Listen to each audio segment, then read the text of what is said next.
Good morning, Bardstown and Nelson County, and welcome to Bradford and Brooks. Jim Brooks and Margie Bradford with you this morning. Good morning, Margie. Good morning, Jim. Well, we have a beautiful Wednesday morning outside here in beautiful downtown Bardstown. And good to have you with me again. We were just on the air last Friday, weren't we? Yes, we were. And that was a very well listened to show, by the way. But right. Anyway, we'll have another one tonight. It'll be a debate, not a. I've heard about that. Your ratings are going up. Well, Margie, we have a couple of very special studio guests with us this morning, and kind of triggered by the fact that, well, as you refer to her often, Bardstown's Google, former Mayor Dixie Hibbs passed away on Friday, October 3rd. And we got two gentlemen here with us who spent years working with her to kind of share their memories and thoughts of former Mayor and council person Dixie Hibbs. We have Mayor Mayork Heaton and Councilman and former Mayor Bill Sheckles. Good morning, gentlemen. Morning, Jim. Morning, Margie. Good morning. Well, it's great to have you guys with us. I wish it was a happier occasion, though. But I mean, really, it's a celebration of, Margie and I were talking before the show. There's Dixie Hibbs was represented so much to so many, and I've got a little story when she was mayor. I owned a house here in town, and one of my not so, law-abiding contractors, that power was off at the house, and they reconnected it. And so the next thing I know, I get a notice from the city that it was $100 or $200 tampering fee, because I turned the power back on, and I'm like, I wouldn't know how to do that. And so, me either. And so I went up to see the mayor, and I explained. I said, my no good contractor is the one who hooked me back up. I wouldn't know how to do that. Apparently, he did. So anyway, we talked a while, and she realized that there was no intent on our part to defraud the city. And it was just a contractor who wanted power for whatever he was doing. And I wondered why he didn't disconnect it when he was done, but he left it hooked up. Anyway, the mayor we talked about it, and she forgave the fine. Yeah, that's good. But did give me a little admonishment to be wary of what my contractors were doing, and to make sure that this didn't happen again. And that was a good lesson. But I appreciated her kindness and her understanding of what that situation was. And I think there's lots of stories similar to this with former Mayor Dixie Hibbs. She, I don't know, it's hard to put her in a box because she was so much, like I said, so much to so many people and represented, Bardstown's history. She was forward thinking. Anyway, I should have brought my thesaurus with me because there's so many ways you could describe what Dixie was to the Bardstown community. She was one of a kind. That's absolutely true. And Dick, I know that both you guys worked with her when she was on the council, and you all were councilmen. Is that right? Well, we served under her during her time as mayor as council members. Mm-hmm. That was from an elected position. That's how I worked with Dixie. And so, you and I came on the council about the same time, and Dixie was mayor at that time too. So you was telling about funny stories. A young lady approached me one time, was talking about Dixie, how she's all over the place. She said, she is a busybody. And I said, well, yeah, but she's a good busybody. We need more busybodies like her. But I always say busy people get things done. Yeah. So, and that's a good description of Dixie. Absolutely. She was so involved in the community, not just from one aspect. It wasn't just historic preservation.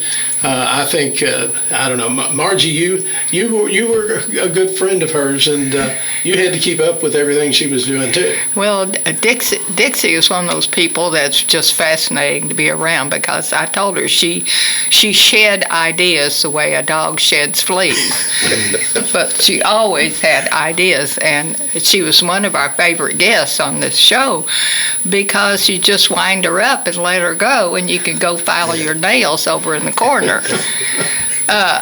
But it was because she knew exactly what she was talking about. Mm-hmm. She had a phenomenal memory. She could walk down the street at any given house, old house on Main Street or otherwise, and she could tell you who built it, how old it was, maybe the person who owned it, maybe the architect.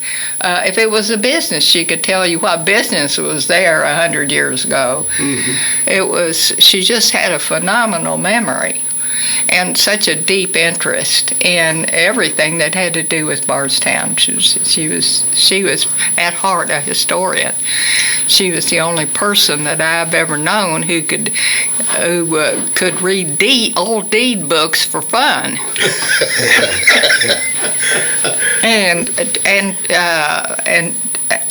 read old newspapers to go through those machines that you have to go through to look at old newspapers. Oh yeah. Oh yeah. Well, she could spend hours doing that, and she did. So when you're that interested in something and spend that much time learning it, you want to share it. And she did. And she did with school children. She was invited to many a class to explain these things to children. I think of her as, you take some people, you say, well, they covered the spectrum from A to Z. I thought about this morning. I said, Dixie covered it from B to Q for me. It was books all the way to quilting. Yes. She was a major quilting, and those books she wrote were great.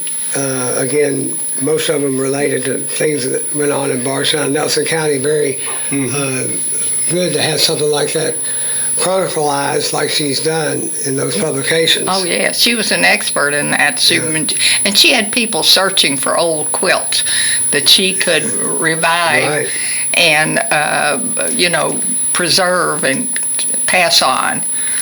Well, I'm pretty much a history buff myself. As we started our little Bardstown, Nelson County African American Museum over here on 2nd Street, and Dixie was when we first put this together. Dixie was she was instrumental. Along with her and Rashay Jennings, as far as us helping us set the place up, because she had all the history, the background history, and how you record gifts of deeds or loan items and stuff that people had on there. Mm-hmm. And I'm glad I'm good friends with the family, because I know when they start to disperse some of her belongings and things, that if they might let me go through and look at some of those things, because I know I've been on her back porch over there a few times. Yeah. So, maybe Stephen and Laura and little Frankie might give me a chance to go through there before they start throwing stuff away, because but anyway, the stories I remember about Dixie, and all the way to the very end, I think back about when we were dealing with the Anatoch situation, when the Archdiocese wanted to get rid of the Anatoch situation or the building, and of course Dixie and Franklin lived there, right? Yes. And so that was kind of dear to her heart. So when she and David Hall and I think Pat Whalen and Jeremy Michael, they all were trying their best to raise money and do things to try to save the building. Of course, Archdiocese, they weren't buying it, and every time they got a chance to look like they were making progress, the Archdiocese would move the goalpost on them. Mm-hmm. Yeah. So when they saw that it really wasn't going to happen, and they were highlighting the birthplace of Daniel Rudd, famous Catholic, African-American Catholic educator and stuff. So right there at the end, when they saw that it wasn't going to happen, and they had raised some money and different things of this nature, and they were going to, they wanted she came to me and with some of the members and said, well, since you're all working on this museum, if y'all could highlight something about Daniel Rudd, then maybe have like a little Daniel Rudd room. We have some funds that we could donate to. This has been 2 or 3 years ago, Yeah. when all this went down. And I said, well, fine, if you ever get around to it, whatever. Well, of course, when the governor put together this Kentucky Black Trailblazers tour, like the Bourbon Trail, the Faith Trail, they have a now Kentucky Black Trailblazers tour. So one of the characters that they highlight African American historians around the state. So one of the people, you have to send in a famous character in your neighborhood, in your community.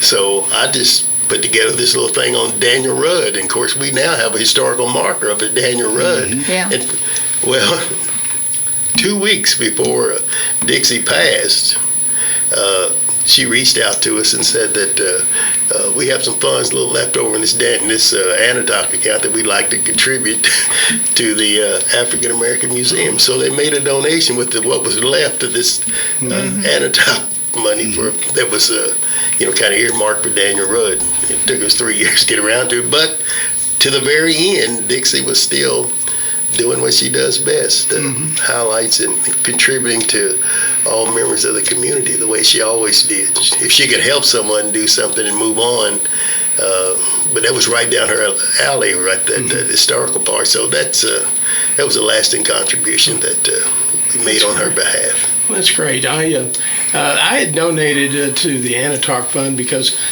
as a journalist, I've researched Daniel Rudd and what a tremendous influence he had as not just a Catholic, but a Catholic journalist and a newspaper owner.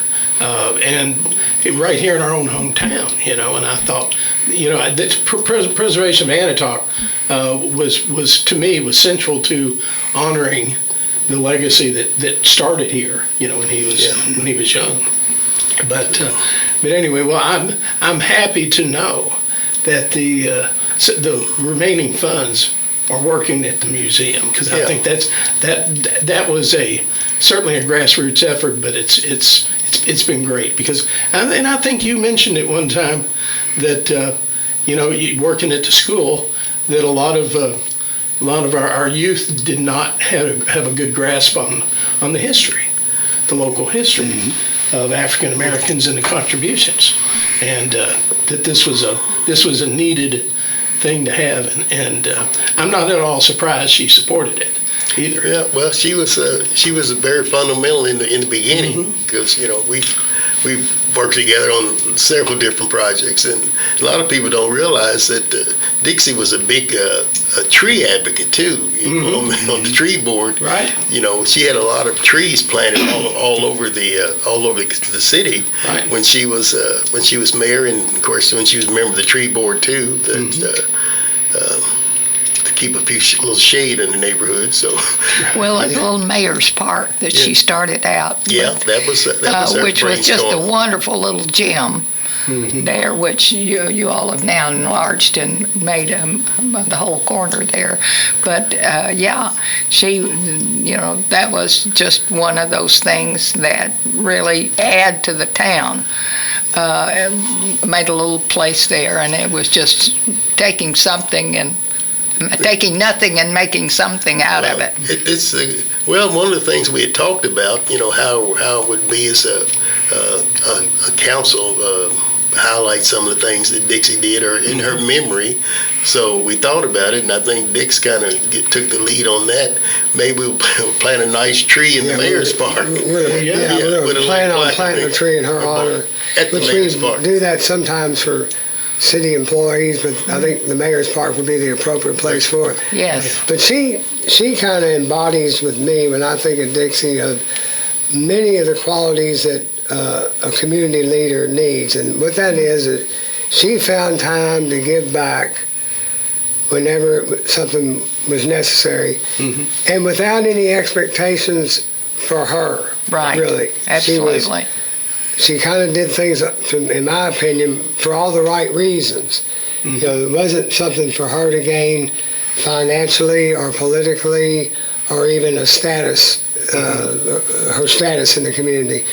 It was out of love for the community. And when you do things for those reasons, a lot of good things happen. Well, it's funny how you can trace, to Dixie and others, but particularly Dixie had a hand in so many things, in making sure it got done or that it started. Yeah. Bardstown wouldn't look the way it does now had it not been for the influence of Dixie Hibbs and her leadership. And Franklin. Yes. Oh, yeah. He served for years on the Historic Review Board. Right. Dick, I wanted to let you know, Dixie and I went on a lot of trips together. And all over the world, had a great time. But every single time she took a bag of materials from Bardstown and Nelson County. And I want you to know that before we left that trip, everybody on that tour had received a brochure and a pep talk on how great Bardstown was to visit. Without exception.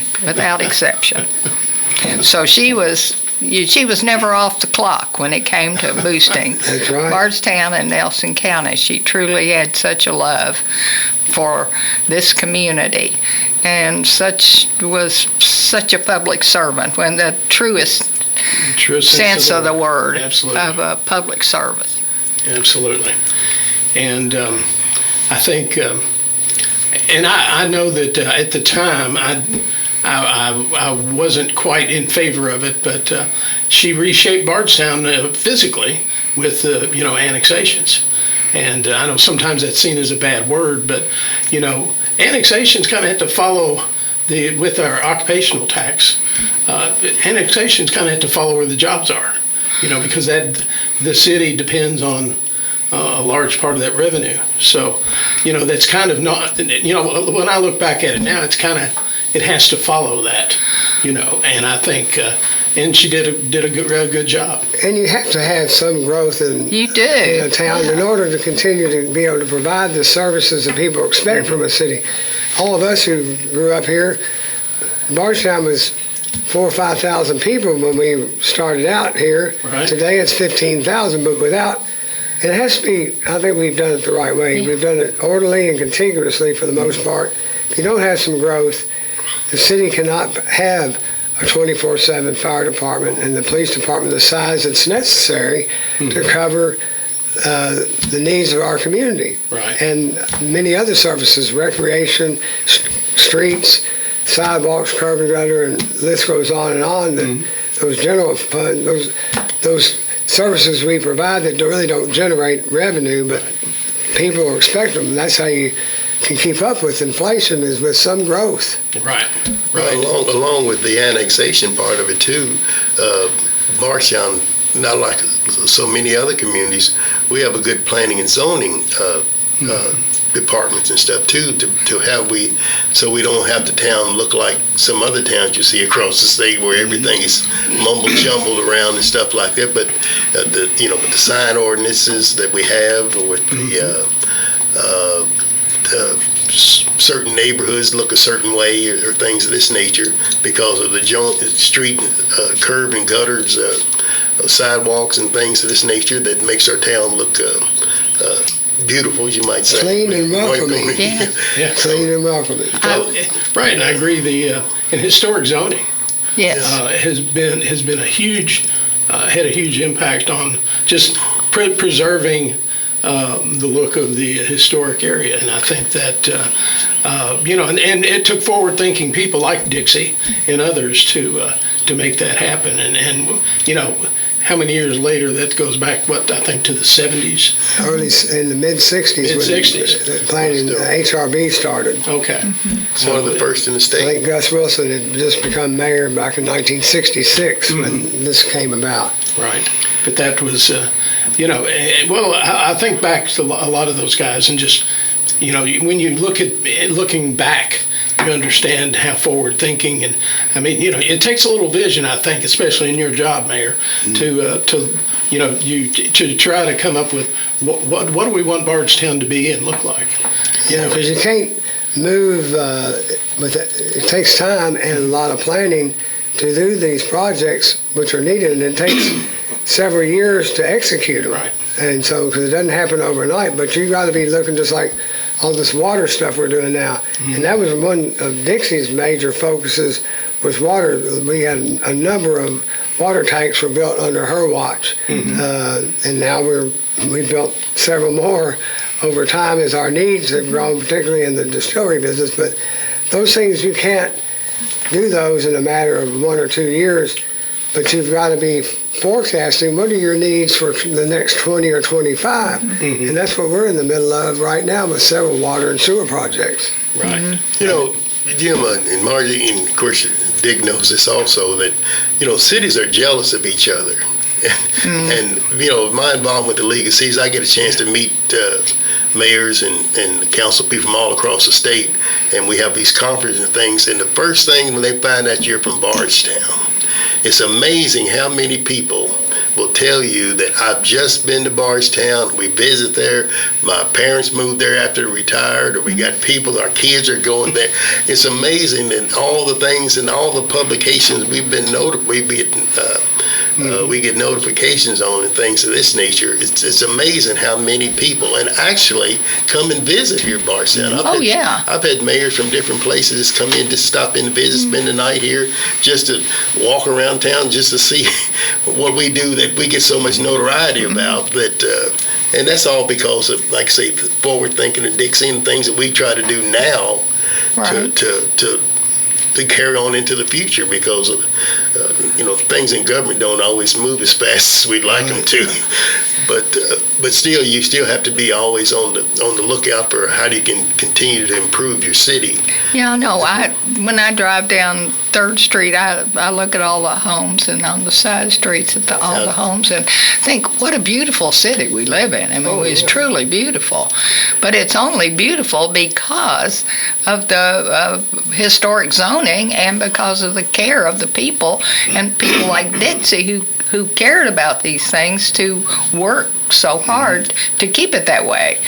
And I know some people not happy that they can't do to their house what they want to do to it, but you don't, or their business building, but you don't drive down 3rd Street and see empty storefronts with tacky-looking signs hanging outside of it, because we're not going to let it happen. And that's what makes us such an attractive place to live and work. And I can tell you that has helped bring larger investment, like these manufacturing companies we have here. When they came to this town, and Bill sat in on some of those meetings, Dixie did when she was mayor, this town, like I said earlier, has a very welcoming, safe, clean feel to it. And I was just with people who are the owners of Thai Summit 2 days ago, and they've just made a huge second round of investment, and they said they had looked many other cities all around the country, but this town made them feel more comfortable, and they came here. And so there's 100 employees right now. They forecast in the next 5 years another 100. And they've invested $200 million in their plant. And it was really what helped us close the deal was how they felt.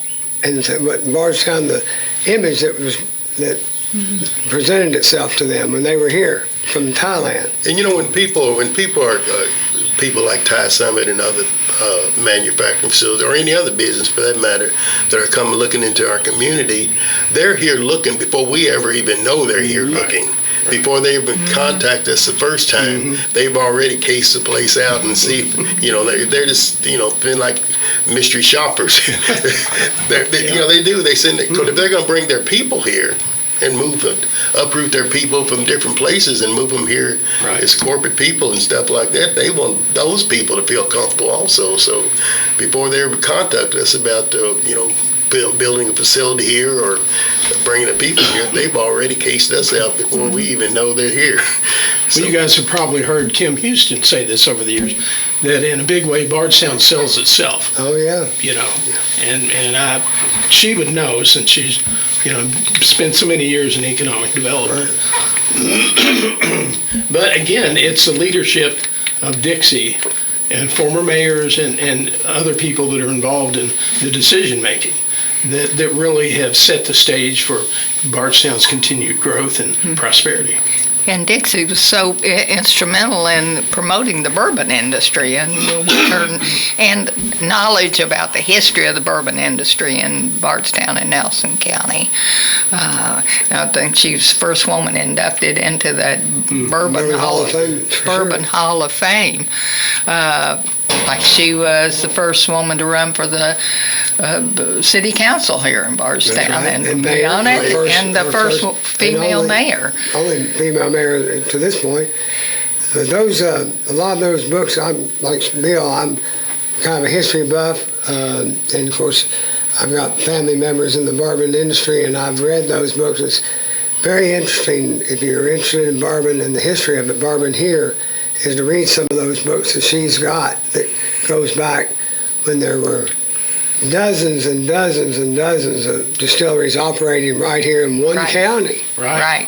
You know, you just don't think of that now, but it's amazing. And if you talk to her, she can name them all, name when they were established. Well, you know, she used to have that little once a month 11 o'clock show talk about what happened this day 100 years ago or 50 years ago, and it's kind of interesting as you get a little older like us that look back and say, well, you know, I remember that when I was a little kid or whatever, but we forget, and that's why it's important that Dixie is so important with keeping the history going, because and she made plans and helped to try to get this carried on. So there are people that are working on carrying on that on, because she had all of these things recorded on her computer. Right. Yeah. So they're still able to be delivered if we can get that worked out. But that's part. That was Dixie. As part of her legacy of wanting to carry on. She garnered all of this knowledge. So anything she could do to get it carried on, she wanted to do. And it's important to preserve the history of your community. I mean, you think about all the major events around the world, and because people like Dixie spent time researching and chronicalizing it, and they've shared them in publications, you know, everything from Civil War days and Revolutionary War days to where we are now. If they hadn't had people like that, we wouldn't be able to go back and really read and find out what actually happened. Right. You know, Bardstown being the second oldest city in Kentucky, we're talking about these people that come in, want to relocate here and stuff. They really like to know that the town has a history. Yes. And Dixie was so important by chronologically, all this stuff, where when they get here, they say, well, you know, it's interesting to them too, because every place doesn't have a history. No. That people can find out about just at the touch of a fingertip or things like this. And she could talk to you about old cemeteries. I know something I remember from a long time ago, when she was wearing a muumuu for, I don't know if you remember what a muumuu is, but it's long. Okay. Well, she had been cleaning out that old cemetery. They, cutting brush and everything, cleaning up and freeing up tombstones and things like that. And she had about 200 chigger bites. Oh my Lord! So she suffered. She suffered for her art. And speaking of art, Dixie was an artist as well, and a crafter. I mean, she was constantly sewing. Making something out of nothing. Or knitting. She always, from the Arts and Crafts Festival that's coming up, very instrumental in setting that up and keeping it going, and had a booth there for all of those. This would have been the 44th year for her. The Bourbon Festival too. She get a and she had already paid for a lot. For whatever you have for a booth. That's what I'm trying to say, for the Bourbon Festival, and plans for for the fair, the Arts and crafts fair. the arts and crafts fair. So she, and on top of all of that, she was a voracious reader, and probably, it was nothing for her to read one book a day at least. And that was just between times, for everything else. So she was just a person of amazing talents and intelligence. Well, one of my best stories about Dixie, they were having a quilt exhibit out at, I would think it's the old Hillbilly Heaven, one of those buildings. Oh yeah, yes, she was. I went out there, and I think I was still working for the Standard at the time. Yeah. And so she challenged me. She said, "Would you like to stitch, put in a few stitches?" And I'm like, I can't sew a button on. I'm like, so anyway. But she sat down with me. She said, "This is what you need," and I got the thimble, and she worked with me, and I sewed. I don't know how much I sewed or how straight it was, but I put in a few stitches, And they had a quilt there for visitors to do some work on. Yeah. And so somewhere there's a quilt with my 4 stitches in it. So you can probably find them because they'll be zigzag, Well, she actually formed I won't say committee, but an organization of quilters and set up shows. They exhibited quilts in different places, but this one out, I remember that because I worked out there standing by my little quilt and talking about, not my quilt, but somebody else's quilt. Had some really art pieces. Funny you mentioned that reminds me of a story that we were at a KLC conference when Dixie was mayor. I think we were in Orangeboro, but during these sessions, Dixie was always fiddling with her hand. She knitted in between talks. Oh yeah. She knitted some kind of little placemat or something the whole time. Just while she was there, we listened to I think Byron Crawford was speaking at a luncheon or something, and he was talking about different things. And Dixie sat there that whole time, and people were just looking. And she quilted some kind of little, or finished some kind of little. Oh yeah. While she was there. She did that at every meeting that I went to with her. Because she would be listening, but she wanted to do something with her hands, and she was doing that the whole time. Oh yeah. So it was. All right, guys, we need to take a commercial break. You're listening to Bradford and Brooks and our trip back in time, talking about the contributions of former Bardstown Mayor Dixie Hibbs, who passed away recently, and our guest, Mayor Dick Heaton, and former mayor and councilman Bill Sheckles. We'll be back in just a moment. Stay tuned. All right, you're back with Bradford and Brooks here on a beautiful Wednesday morning here in downtown Bardstown. And Margie and I have special guests in the studio, Bardstown Mayor Dick Heaton and Bardstown Councilman Bill Sheckles. And we've been recounting some of our favorite memories of former Bardstown Mayor Dixie Hibbs, who died, passed away last Friday. And she was probably one of the most influential, I'll say, local citizens, because she was a council person, she was mayor, and just had so much influence in so many ways regarding chronicling history, preserving it, and the list goes on. 17 Now, Mayor, I know that Dixie's visitation is on Sunday at Hoagland Greenwell Funeral Home, I believe. That's correct. And then the funeral is Monday morning. Yeah, the service will be at 11 a.m. at St. Joseph's Church. They expect it to last about 45 minutes. And the city, we're going to post something on Facebook maybe later today or tomorrow. And we want to encourage all our business owners and residents. The procession from the church to the cemetery will go on east on Stephen Foster around the courthouse, and then north on 3rd Street. And we would hope that everybody approximately at 11:40 or so would be standing out front of their storefronts, restaurants, people who might be from here shopping, and those that live along the way or work along that 3rd Street out to the cemetery would stand and be able to say their final goodbye to Dixie. And we think that would be an appropriate way to have her final rites at the cemetery with everybody getting that opportunity. Well, I think it's appropriate because she's had such an influence on Bardstown's history, the development, and being on the council and the mayor. So much, the route to the cemetery will pass so much of things that she's had a hand in through the years. And that's why we planned it that way, because of normally they go down Fifth Street and up Broadway, but we think, to your point, appropriately she should go through the town one more time. Absolutely. All right. Well, Margie, I know that now something I found interesting. You told me several weeks ago that Dixie was autographing copies of some of her books. Yes.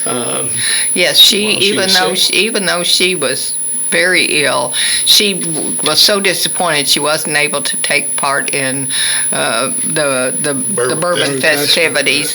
But she did go to the artist barrel and to sign some of her books for a short period of time, and it was very difficult for her to do that. But she wanted to. She'd taken part in this thing for so many years and been so instrumental that it really hurt her not to be able to do it. Right. And so it gave her just a small opportunity to sign books. People don't realize she wrote 17 books. Right. Yes. Right. Sitting here now, I don't know that we will appreciate the way future generations will of all the history she's chronicled in Nelson County. It's a tremendous gift to my grandkids and future generations to have the work that she's done. This body of work, tremendous body of work that she's done. Yes. And she was determined to pass everything that she could on to future generations in terms of her knowledge and research, because at heart Dixie was a teacher. She was constantly teaching people, whether you wanted to be taught or not. Well, the mayor did a good job here recently when we had made a proclamation for Dixie Hibbs Day. It was about 3 weeks ago. 4 weeks is coming Tuesday, so we're about 3.5 weeks since that night. We kind of chronicled all the different things and tried to touch a lot of things that she'd done in her life that helped promote Bardstown and Nelson County, and and a lot of her family members were there and filled the council room up. I think we were over capacity, but we made exceptions. But anyway, that was a lasting tribute to see all of her family members that could make it there, that were there, along with the other people. And she was, to her style, she got up and spoke, and spoke very well for someone that was in the health situation she was. But I was happy that we got it done that night and that she could participate like she was able to. Yes. And she stood up twice, talked, and to her point she said, and I got one more last thing to say and then I'm going to shut up. But because she just, when it's about Bardstown, she could talk for days. Oh, yeah. And Mayor, something that, and I don't know if you all may have known this, but while she was speaking, she revealed that the Bardstown flag at the back of the City Hall chambers, she created. She made that flag. Yeah, I did not remember that. She designed it, Yeah. And she made that one by hand, I guess. Yeah. The city flag. So that, to me, that's a very, very special flag. For sure. So anyway, but that was a shock to me because I'd never heard that story or any allusion to it, because I know that the city. How long has the city had a flag? Now, of course, I could answer this. I could ask her. You're asking the wrong mayor. I would not know that. I didn't know if it went back to the bicentennial. I was going to ask. I was thinking maybe possibly it did. Yeah. I don't know. Well, or the 200. Was it 1780 or something? 1980 or something. Yeah. I think we had the parade and We're getting ready to be having another one here Dixie soon. and I were the co-chairs for the Bicentennial Committee here in Nelson County, and did a number of programs. But one of the programs that she thought up, and which turned out to be a tremendous amount of work, was to have all of the school children, like a class in each school, to make drawings, and then make a calendar out with different dates on it for different different events, historic events, and then collate all that and put them in little binders and then get them back out to the schools. So it was a tremendous amount of work that we did, but it was Great idea, though. But I mean, she just, as I said, she had great ideas. She had a lot of ideas, and that was one that took up an awful lot of time. But it involved the school children of every school in Bardstown. Well, she spoke at a lot of school events, too. Yes. Well, she was, I said, basically a teacher at heart. Yeah, so, but, it's just, we're all going to miss her when she's gone, because anytime you want to know information, you think about what, especially, as being history people that we are, we need to think of something. So, well, better call Dixie. Yeah. See what she can tell, or if she's got any paperwork or the documents or newspaper clippings or research that she's done, she may could tell you about this. So I've called her several times, and she spent a lot of times in the last, I'd say, 10 years working with Rashay Jennings in our archives of all these, which we finally tried to get them off of Dixie's porch and David Hall's house and many other places where all these artifacts about our history here in Bardstown, and now they've been processed the correct way to make sure the printed articles are preserved and won't deteriorate in a climate controlled setting, and we plan to make sure that those records continue to be taken care of the proper way and kept for perpetuity for the history of Bardstown, because Bardstown's going to be around 100 more years, easy. Right. Well, the last book that she had printed consisted of articles that were written by David Hall, many of which she contributed to, because I've read the book, and he'd say thanks for Dixie Hibbs for supplying this. But she purchased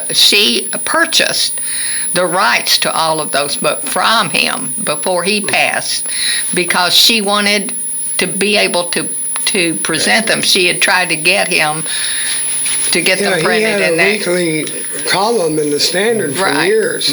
So she purchased it from him so that she could make sure that those articles got printed. In this book. So that was her last contribution. Her last contribution to our history here was putting that book together. Which was good, because we lost David not very many months ago also. Right, right. Jamie Haslett helped to work. They worked tirelessly on that Anatoch committee. Jamie Haslett, Pat Whalen, and of course David Hall and Michael Ballard. Oh yeah. And Dixon. They'd met up here every Tuesday, I think, up here at the courthouse. Yeah, worked really hard. Well, I mean, Dixie and Franklin had put in a lot of work on that house. Oh yeah, they lived there, And they lived there and raised their children there. So that she did have sentimental value there, but the historic value was what she cared about. Yeah, that's right. So. Let's see again, Dixie Services. Visitation is Sunday at the Hoagland Grunwald Funeral Home. From 1 to 8. From 1 to 8 p.m., okay. I think there is supposed to be a prayer service at 8 or around that time. Probably before that. Normally it would be earlier than that, maybe 6 o'clock. Okay. Typically. Yeah. Well, I'm not speaking from knowledge. I'm speaking from something I heard. So I think on the obituary I received, it just said an evening funeral or prayer service. It didn't say Yeah. say what time, but yeah, usually they're earlier than Right. 6. Right, 6, round, but yeah. I'm sure they'll announce it there. And again, the funeral is 11 a.m.? 11 a.m. Okay. It's And there is visitation, I think, from 9 to 10:30. Probably, Yeah, yeah, there'll be some early visitation Yeah. on Sunday, on Monday. on Monday as well. At the church, or would that be at the funeral home too? I think Right. that's at the Church. funeral home. Funeral home, and they'll take her from the funeral home to St. Joseph, and then procession to the cemetery. Well, you guys are in a long line of people who have contributed to Bardstown, and living up to what Dixie contributed is a high bar for all of us to try to contribute. But she contributed like you said, Margie. She almost never quit. Well, she didn't. She Contributing in didn't. one way or another. She did not. Bar's All right. pretty high. I don't know if I can jump that high. Well, I will tell you, as somebody who has a big interest in Bardstown, I appreciate the work that you guys, the rest of the council, and everybody at City Hall does. You know, Thank you. it's not. I will tell you, working for the public is not always an easy job, and especially my hats off to your CSRs, because when something happens, and they're kind of the front line. You know? Power outages, there's no fun at City Hall when there's a power outage. Oh, no, I can can tell you. We had one for about an hour earlier this week, and a pretty large one, and a tree fell down during that big rainstorm Right. and knocked most of Edgewood out, but it was an act of God. We had nearly 3 inches of rain, and this old tree fell across a major line, and but we had it up within an hour and a half, so it's in a very hard place to follow. So, yeah, there's a lot that goes on behind the scenes that people don't see, and they just walk in, they want to turn that light switch on, and it comes on and go on. Or turn the computer on. Yeah. That's right. Well, again, thank you, men, for coming in. I appreciate your input today. Thank you, Jim. Thank you, Margie, for what you all are doing. Thanks People for having enjoy, us. I know, watching the show and listening to the show. Well, right, well, in the Jim and show- I consider it a public service. We want to bring things before that we think the community needs to know about. Right. to You do a talk good about. job. You do a good job. I listen to it quite often. Well, we will be. We'll have this posted on YouTube and shared on social media next day or so. Great. I'll try to make an effort to get it up sooner than later. All right. Well, thank you all for listening. It's time for the noon news here on WBRT. So stay tuned for the best in state and local news and obituaries. So thanks for listening to this special edition of Bradford and Brooks. And again, thanks to our guest. And thank you, Margie. It's always a pleasure. All right. Thank you, Jim. All right. We'll be back next Wednesday with another radio show here on WBRT. So until then, have a great week, everybody.